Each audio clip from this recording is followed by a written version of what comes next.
kunnata ko tanke komi nga foale nyami mbellum tambale sodola jang aflenti afluta molfe Mr. Drame assalamu alaikum. Wa alaikum assalam wa rahmatullahi wa barakatuh. Kini la mulay ñoo konto après nga dum masala ko bi alhamdulillahi rabbil alamin summa salatu wassalamu ala asrafil mursalin سيدنا ونبينا محمد صلى الله عليه وسلم الحمد لله الذي لا يضر مع الاسم شيئا في الارض ولا في السماء وهو السميع العليم نيم ايول تمي لونكو بر شيطانو اسي جامفنا انيم فنا شيطانو اسي كاتانا نين كمالا كانا سوتيانا اسي جامفانو نيامي فونسنا programme نين كوم فا كو كايرالا اوتو بادي مسلمولو نتلمو البادي مالامو دراملمو amma ngal tentu kal jay kal nimbara momo yalon ko be lamoro minna ani be lamoro wato minto mbafalale ko nimbara bakle annal badi malam drame amma bidum mbali ki fm nataramo amma talindi banko kande drame siso habatu sauda nam telam drame siso habatu saudati amma talle male molti min yalon ko be do ko walale siso habatu sauda boro lam min yalon ko amma jannimbe dunnala bo ala kummayal kono mbafala moli ko badi muslimulu ngal be tentu kal be jay kal nimbara annala kuke nyimalla anim fana momo ibe wato min to aninna do kula nyimmalu min yalon ko kabirin bandun fo sera kunda kana fo birkama banko kan oto menna do kula be konton na kal tentu kal jay oto bi albadi mala bali jam ala baraka olemo Mr. Drame ngamira ngo kumo moyle yemen fo ngalonne ay meta do kola siso habatu sauda amanke 1 year amanke 2 years imetale bari ngalonne ko modol kal kolle ika foko alto laboro ni amambetiaten bayri alani mboro sifani abe tenne bayri alfang ya kalam taliko ika boro minta ani atal latani afasatale say niyo moy say ibe muniflo o ko to sainte alhamdulillahi rabbil alamin wala tina kabirin nata dronga ana tentu folo man sino damola bawon to mum mollete min yalon ko on kado ko ke siso habatu sauda ke siso habatu sauda mo borolti min mayata andum nebe wobo odo ko sifala oto isi setani jamfandi fan bawo jama setano la boroli wolle siata de baake anin kuran koton andum alana ko setano ka dabula kuran jamala kono bari mbadi ma Muhammad yemin fodron alhamdulillah mollel sotota min yalon ko ni ke ni sifal fodron o ko be kala kulati min yalon ko akaba kuyatale oto be min fala moli dro wala momo ne pareta banku mako yola wala lafta banku dum de mala pour la jata kendale sabati oto ali pare ko ali al tesiti ko siso habar sauda ye tesiti nyame oto tol meta ali ni doko lale andum bal kalamutande kanne fana andum wato wate atoliya kalamuta oto tolbe yelle atoliyele aketa wato watete oto momo kanyum fodron o mari mum moleti min yalon ko ngamira ko kudole be isonno mo kono minni wote ku ila ngani o manka kilindi bala kuli hal momo nyum fodron oton tolba fole ko to ite fana mari e pare ko yena do bondina min yalon ko wala sembo so warano siso habatu sauda tat because siso habatu sauda itolla boro mu borol ti min yalon ko abe kumayaren ando abebe lari la nyaala nyama min yalon ko akumayata oton tol man kale bi siso habatu sauda ntol metalele andun tolu nsem fan konteno la kafoko ntol mo folol leti nyim banko kan mbe mo folol le kono nyim banko kan min yalon ko ye boro nyim funtandina attentivement oto ibadere ko momo en tolla nyim boro jube don ibe ka folo ko nin dum fo formation namba oto mbal kalam tan lañi nako oto momo kanyum fo don ka foko na boro nyim man beteya adunta janne walla bokanyinke oto mbafala don tol male molleti min yalon ko na boro min kedi alla ibeteyata la andon kila la sunna borolam andon shirko hanna jaaje keso atije oto mbal kalam tan lañi na don kal kalam tan ka fale ko ntol lañi boro sikotije ko tak inshallah rabbi oto ngamin tara kila bulu wala mu sunna jaraloti ngamin tara kila sallallahu alaihi wasallam bulu wala mu sunna jaraloti anin sunna boro oto mbafala le dron momo ko fotron oto imari do kuma dole foka bari siso habat sauda niko siso habat sauda ngamira habat sauda asiyata le sai molba alo na nyaadi le ka fuko nyinem siso habat sauda le bayri sai ngalon niko siso habat sauda asiyata le sai Mr. Drame bayri sometimes fa wati do ka sotole nka mol sotole ika picho dol natali ika sen mole ka fuko nyum siso habat sauda la borolti bari nyimboro de amambetia so ko ise je fanan ko indi mola ni siso habat sauda la bagasuje dron isa lon ko nyine siso habat sauda yo assalamu alaikum wa rahmatullah Sheikh Mohammed yadam tafo je kumata baki oto sayin be kalamutandiro kala dron molu la min ya lon ko kananto la dulalto wala hanni man jelo ilafta ka jelo oto mba falale dron mol min ya lon ko ika wo kul sifalu soto wala ko ku sifalu ke wol mo kulete mi ya lon ko amanyang ando amanyang kake oto ma mba falale dron ntolla borolu ntol mu habbatu sauda lati oto habbatu sauda sifa jimala mun toldi wala mu sisoho habbatu sauda sisoho habbatu sauda atemu habbatu sauda lati mi ya lon ko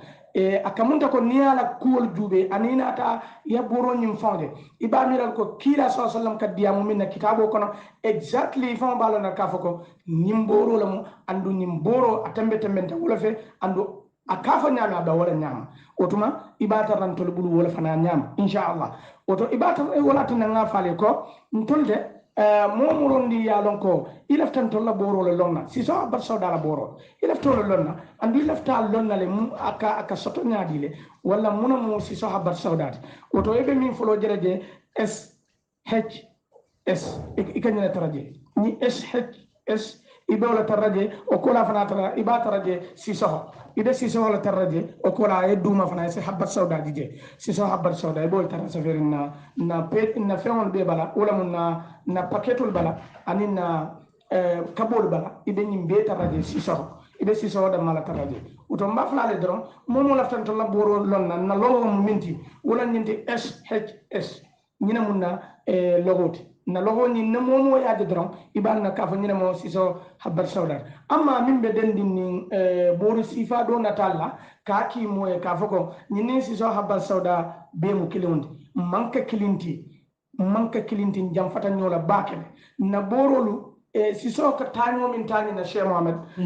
atambita bakele asiya batale siso ni ajube abaka suto sino anyim boro research ka boro research nenya kende woni nde fon balona tonya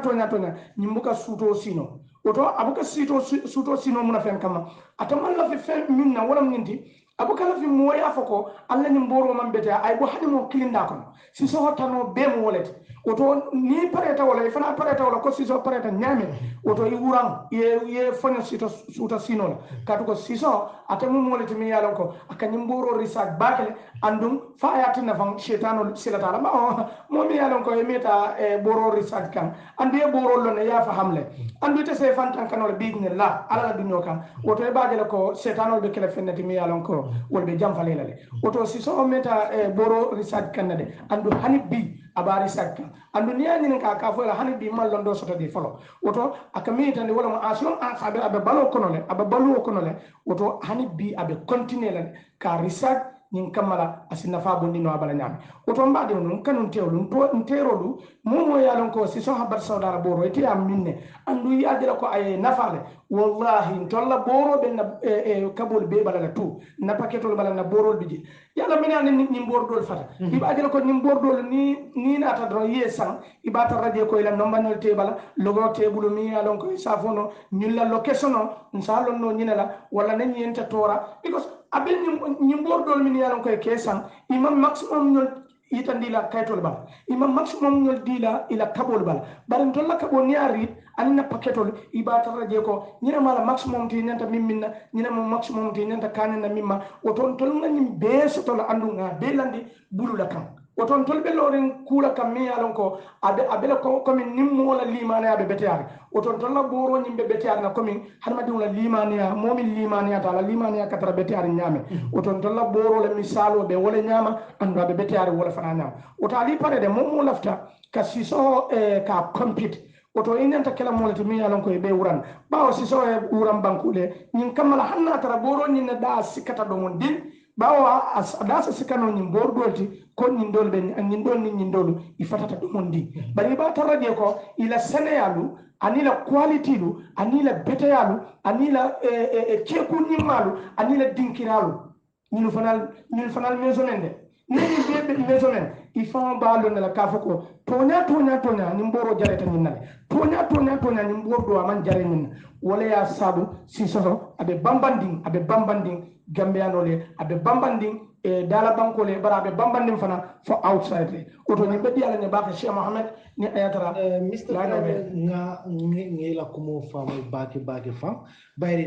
ni la boro ñin jube abena la taman sirole ni la boro jube a quality bijele hani ni aje abe kam ala kabo fam ibalo na le nyin kabo a quality tale sakko ni ata aka menjare ibalo pat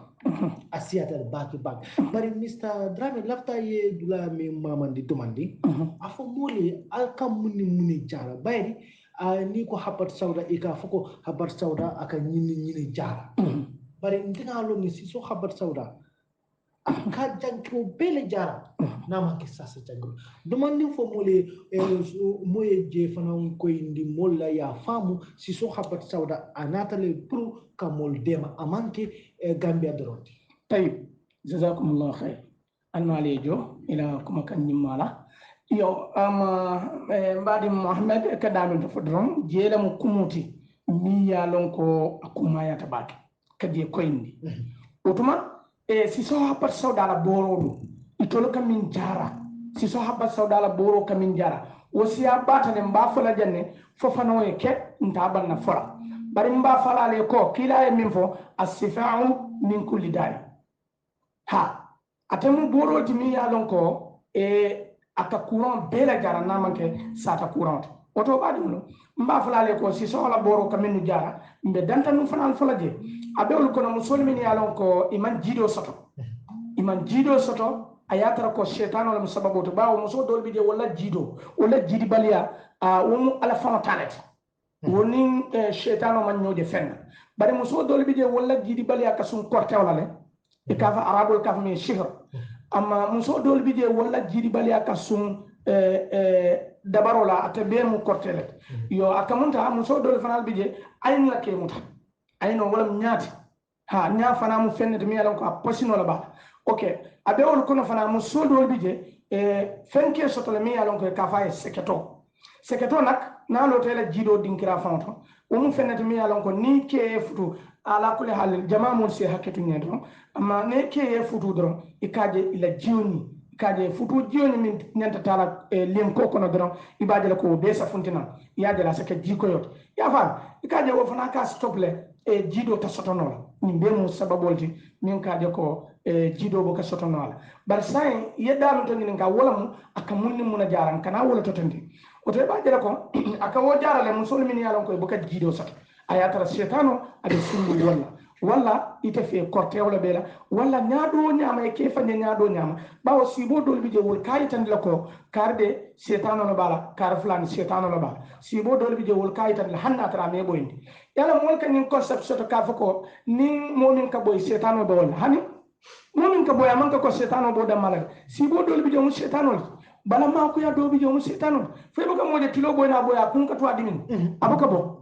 kundimo every day o ka to ala dron ibadere modol fanal bije every 3 days kono di modron ibe modol jela jaka kende ay maso to frère sai yalo moldo bije ol kay ila ko ka kandile baki fang kundimo o boro bije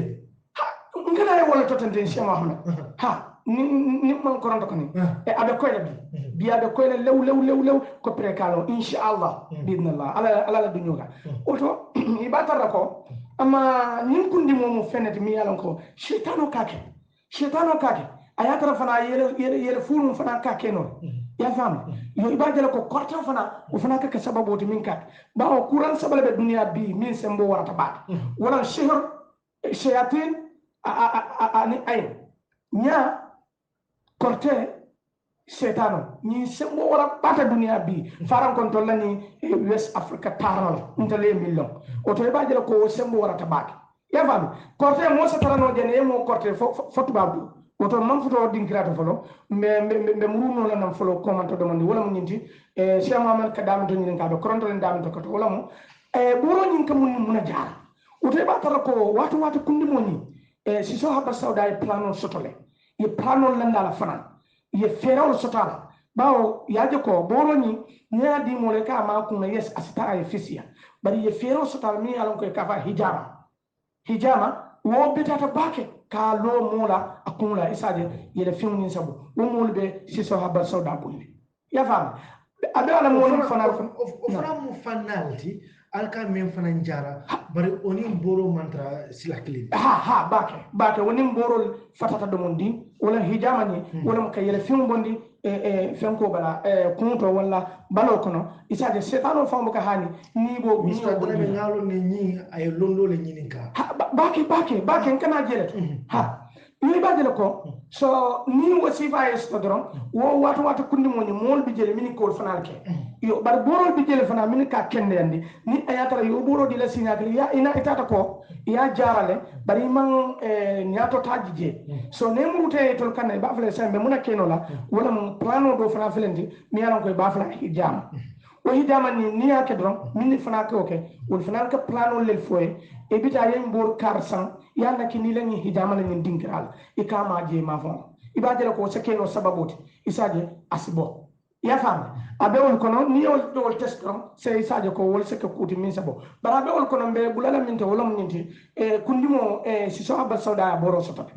yo kono dimo soto so kono ko musulmini yalon ko ne be le period jalawati mine kaje kapata bakele kono dimo karol ha dol fan kalale ya mira ika kumbole fan ha bake ka to ko abe wol kono kaje ne kanele period la dol bije wol kono ke dimine fo ñenol ko to ay funu wala ay yitibulu wala ñeto ñenol ko to konti est-ce que ni o yemuta fan ya mira komi ka jido fan ata kono dele bulu yalo nin kono dimi wata kono dimo kemuta akana la be kulu feton la jama because kaje kono ka kandi e kaje la nyamu aka yele mandile because nyamu ka kodi o kenole kono la damin to yalon ko len ko lam jeti damin to yalon ko tola tara dinkira ni nyanta tala de yo ibadele ko akaw fana kale o akaw kale ni wata min dron yo ko le akol soto jama ne ko wata kono dimo soto e kaje ni sifal ke soto abe ko na siso haba soda ke gastric ulcer e ka jarale ya boro soto say nyin kono dimo aboro bijele miliyalon ko ate mela ni ata dron asita ha boro do fon bije fam gambe no le yalon baake la e ka fay ko miracle spray ni muso mi yalon ko kono dimo ke batandi baake ibe min tala do o miracle spray ni bo la tala cartonam ya jene ne futal siso aba sauda dron iba be tar la buñari ne boro ni be tout abe de sefum fana abe tout be senare ne wallahi janni be futala ala nyanta min kele kono fana janni be futalon e ka kubere jama bala yela de kubere jama bala bije folo miracle spray ni iba tara carton kono ni ya bondi carton kono ibina muna jela kotak kubero bala ibo fana wutula kotak yana muru ya pus jio kono comme jio ni iba kala timindal kaso because ila timindal kaso ni dam mala nyanta wo min natra ngani min fotandi jam anyanta la moy la ba ya fa yo iba kala ko timindal kaso ni ni alondi ibe jio kala je fatte mamunum ke ya fa ye miracle spring nta ya pusa kono baki asir iba kala jio ni ala centa ala sero ni falinde amanka comme abe kala kola dolati hanide bari sero ni be falinde ya jala abbe falina yemin pusa kono abbe falina ni wol say niyamin dron ibadala kono dimo min betala instant bidnillah ala la dunyo ka ibadala wono la fondo ibadala ko ibena fa baso tonaje mi yala ko ke kende ya say mol contente le na boss ba kalilu jaite nga fansudo layno kan say lafta adundilale nay 2-3 minutes kacha say ndem bari ngamira ala nicho ko nyimbe somehow busy ne bari ani woni nga sudro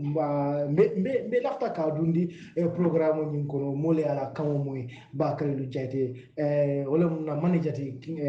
sainte bari na yala funuta dro abe rinkan na yala funuta dro fon sa dundi kol nyin kono say nayeta say ise continue diamola Mr. Dramé say ngalon ne ko ñing ko ni mu boro bijele ñing ko di mu boro fana bijele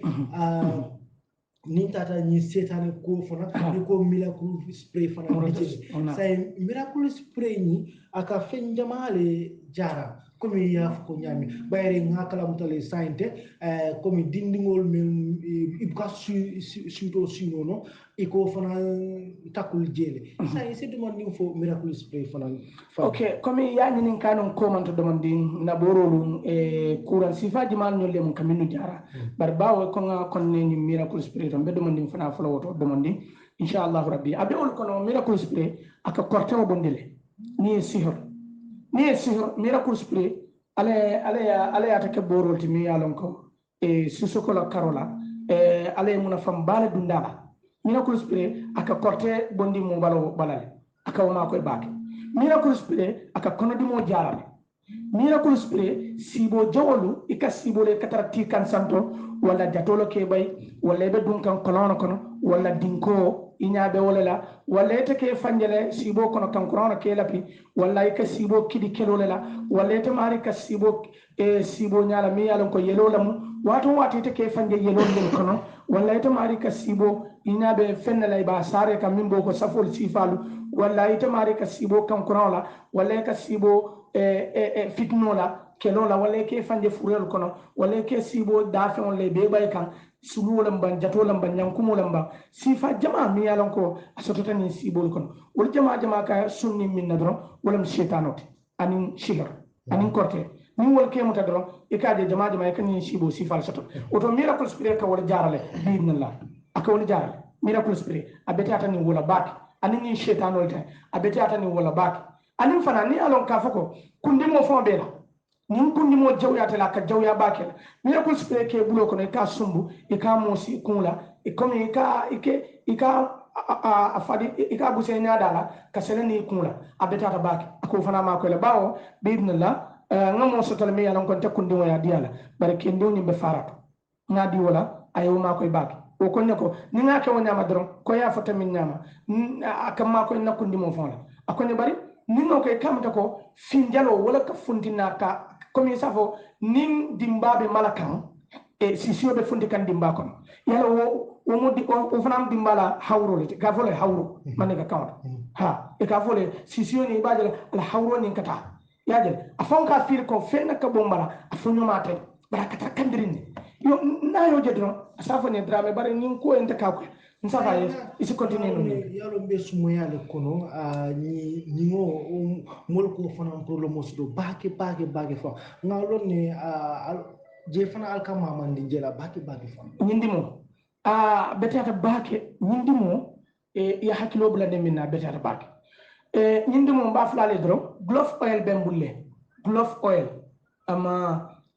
ka sutendi no horom polle le kuloni abembula la originalo akendo abeto abentol bulle ni modi la doron nga mosi ñu la doron biidnillah e kaaje alala ma ko ro kan doron ni tata yo may ñola ala ke de ma jele e kan ñin dola wutu bara man ko wonñunti inshallah woni ñindi mu boro bi jele nga mo fana sotale le andu si so habar soda nga kuran jama sotale mi yalo ko sisi dimola asma abewol kono olsa abewol kono choko dimolu bala be kono dimolu korte courant shaytan courant abewol kono ama sekete borolu nga nin sotale le musol min yalo ko katu yelo bolo doron soko sunkutindi on bi asiara sunkutindi la bak wato setu yelo bondila ila yelo buka stop sai ka defan din mobe dindi yare din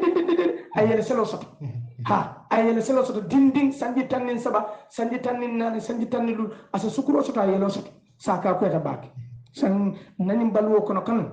ka ko eta bak o to baade ko nim fana boro bentol bulle inshallah ni ala la fate kandere ka jo fana kende ata ha nga soto fana kewlu min yalon koy man sembo soto la futuo wato la nga soto fana kewlu min yalon koy kata loptano to e ka fo to ko alla maniyo ila maniyo man siyata dim soto nola ha o boro o fana boro bembulle kewlu min yalon koy la maniyo man siya e ka fo ko alta dim soto nola ni ayatra ila maniyo ni man kuliya ha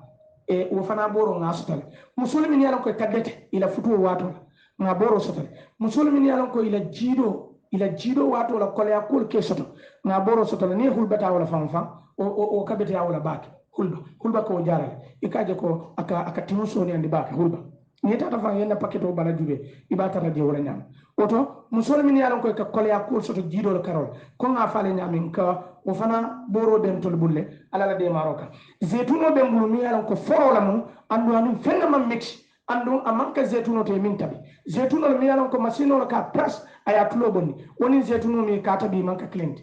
ifatata domande iwa nyindo dimbaya ma nyindo dimba mama ifo yalo na la quality nyanta tambila nyola sen fam mon soto telefon kaje ni sila kan zetuno wa filal jama sen ngamo le fam e muso do natan ka konye e drame nte ni sila kan zetuno malla ngam nakit akonye ko nte dal nga zetuno do san silokan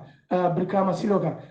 woni fen ko le yoni dulino mix la da akonye muka zetuno fona tesla tano bala nama ka dulino sa imade yo sifal funtami sa ka dulino ni zetuno mix ikawa fi silol kan muso ya fanye tamaje nak muso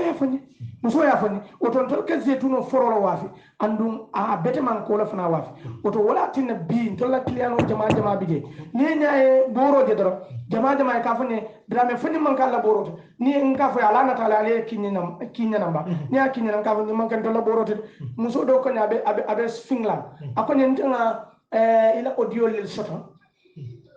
ja important ba akonye ngel audio le soto bari ka diamu ni borol minula akonye manna na wona talol kinye akonye bar kende mi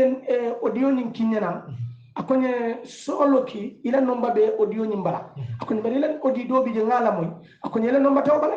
akonye ko kende ni mbenna ila audio kila ne wati minna ayani boru sifa do le kinye na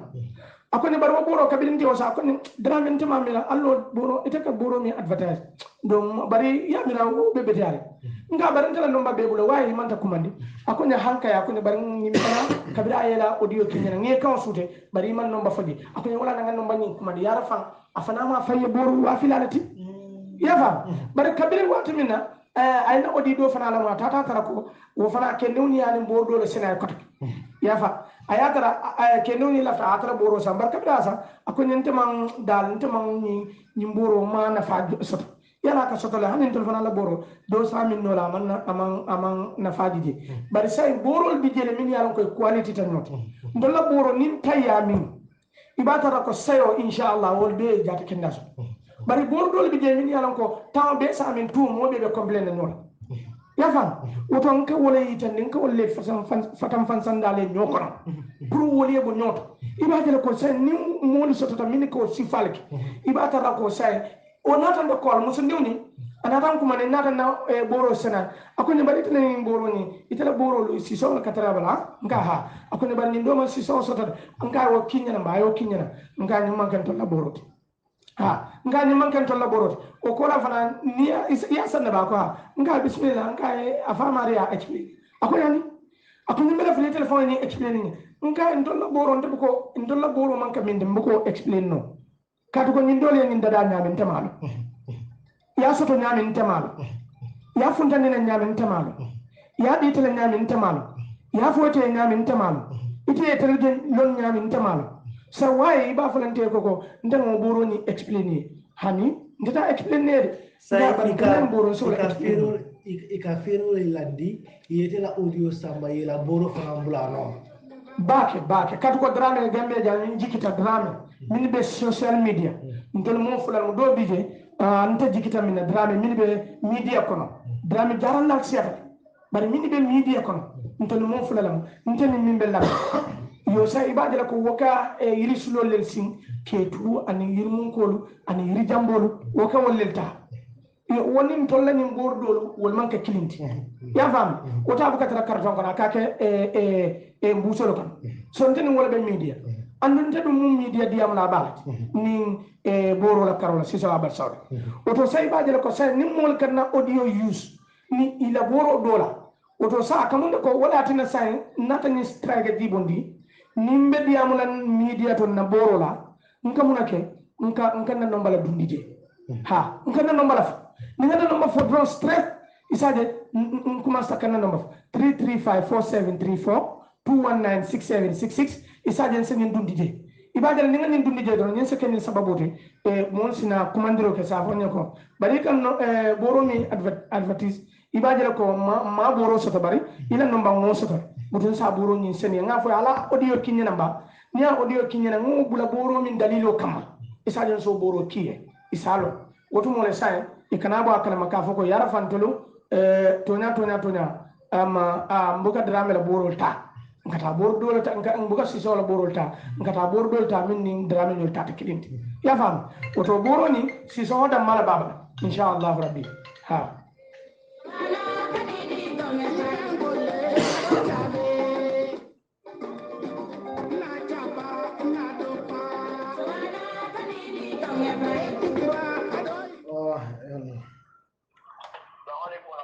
Walaikum salam. Fluent King FM Radio 94.7.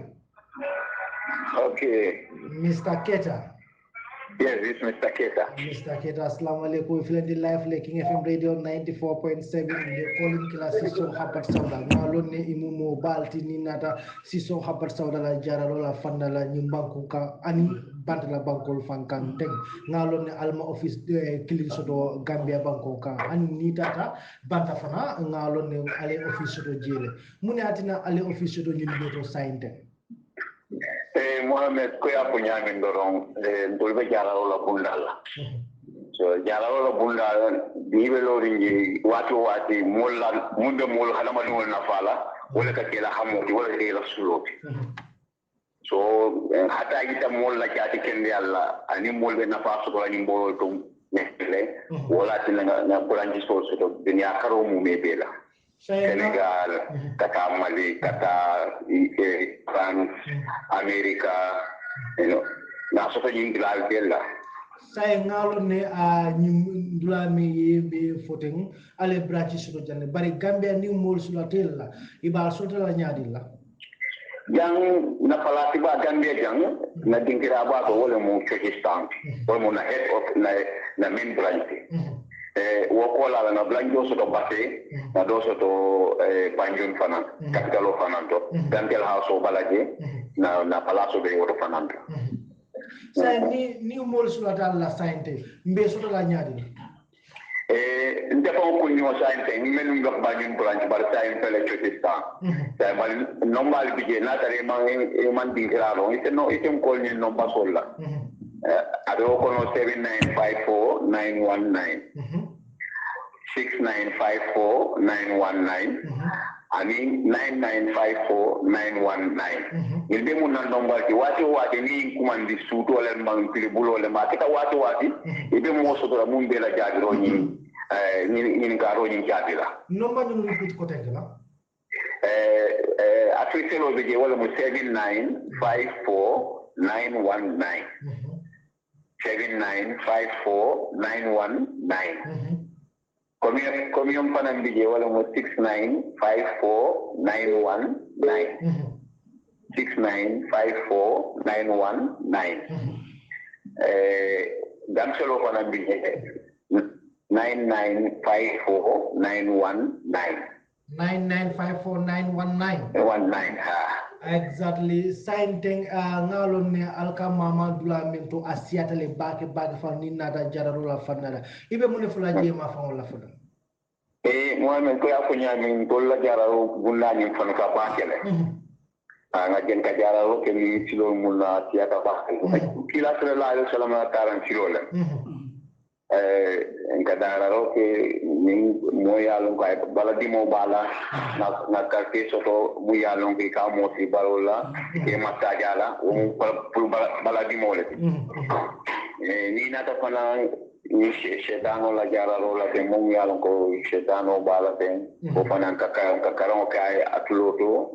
wala mo rokiati anu pana ka bolo de la moyalon ko abana pala jararo ni amanda baladi mo dam mala bay hani to tolu ci sidi mo te nga bo so to mu yalo ko be ata wala bate say nga lo ne sainte mol fanan ka finti ka foko itul mu habat sawla bari ini si so habat sawda ma nkili say mol ba lo na nyaadi le ka foko nyinni si so habat sawda e man kilif ntolu Mohamed ntolu la jararo ni jara dol fatata anu ni ta na palaso ko to ni futa ta je ta ko kun ne ba na ko milde la jararo ni jara la dol fatata adu na borol fana na borol mu kilinati ni borol ko ni natural medicinal ko ba ibata na borol bori na logo babala so ko habatu sauda ade na borol balal so mu adi identification ol ki wo mu kaman serol mu betene aren ko ni mu si sokola borol so ito tara la dol to fo na ya tara mol mu ya lon ki kana santul buli kata wasi kai batara la wala ditira to ban na bota wole batara to la borol bi na logo babala so wo ya senen ni la ko si so ko la borol mu kilineti borol ko okay say falka complain fana soto le ba ka bo mulla e ka foko say itelle si so habar sawda la borol tal bari am fenke ni moli o complain alors molla système ol mankile molla ko mankile atikeno ye jararo na fue nyandi wala tinna ido sifa ido yini karo so la kapoko na boro tala bari nimman ayanta na fala nyama man na fa wanya so ntina ko ni la ko nimboro manje ko ibaka la ko sinya kilinde bari yenta kata sinya fula ko keta sinya kaba isa yitina boro la na fa ni bari ka kompleno so ka ko na boro buke na fa ani to buka o so to jawo buka o so to jawo momo kana na nyaka ko na boro sa la ina fa le bari ani sa ina la ka sengan bari ka ko boro mi na fa buka o kompleno so to jawo okay abaraka bage sai isela no manyu repeat ni la ka ni momo sulati la dro e kal so to nyami to la ko rangi sol Kyrgyzstan lam anim bate anim banjun nombal fana bije nombal mo yano wati niye wol nombal kumandi ibe mo so kala mo yano ko adela kuma koloni asa abadan kula adun fana ila tamunna ni garo de la tamunni ni gaba be senen dile so wol nombal wolle mo 7954919 7954919 9954919 6954919 6954919 abaraka Mr. Keta yete momenta ko kinga abaraka ba bi Mohammed abaraka ba ke alfanel halando ko nya tabata ala baraka ba Mr. Drami saya ngamira call ni abedan na janne for next time ko tenke kuma lamo bembe bulu iba fala mole janni mol go fi assalamu alaikum wa rahmatullahi wa barakatuh badino amma na kebali ya fojenne mi yalon ko wala mo Mr. Ketati mba tentula mba jayla amma na branch sulu abedami nuto ka wolle fotantin wala na main branch joni abe Chokstown wala mo na dula bani wala mo Chokstown te ni nata sainte nga kalamuta ko jawele je sam so anyatili mo je mbeje bunjang duma je dula do fana be je bandun ni nata serakunda garas bandun vanol kalo damin to anin taxilo Ibrahima ben ni jele Ibrahima me yalon ko wala mo kontati woto sainte en kontale be je to yo nenata ni Chokstown ibe min tarraje dron wolle mo multi min yalon ko iba fala ko Usman Silla and then ibe Abubakar Keta tarrajele ibe Alaji Tungara tarrajele oto wala no mam minti wala mo